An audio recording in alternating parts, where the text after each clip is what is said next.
একটা মেয়ের সাথে ঘনিষ্ঠ সম্পর্ক ছিল, কিছুদিন পর তার সাথে আমার যোগাযোগ বন্ধ হয়ে গেলে আমি বিয়ে করে ফেলি। এখন তার সাথে আবার আমার নিয়মিত কথা হয়। এখন আমি কাউকে না জানিয়ে তাকে বিয়ে করতে পারবো কিনা এবং উভয় সংসার চালিয়ে যেতে পারবো কিনা?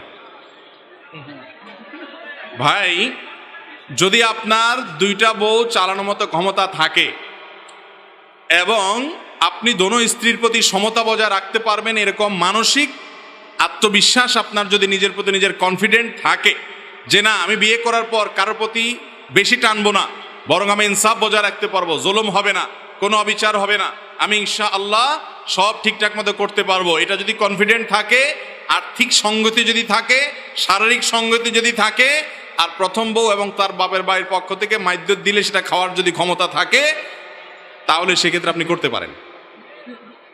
কথা বুঝতে পারছেন? এক কথায় শরীয়তের দিক থেকে কোনো বাধা নেই।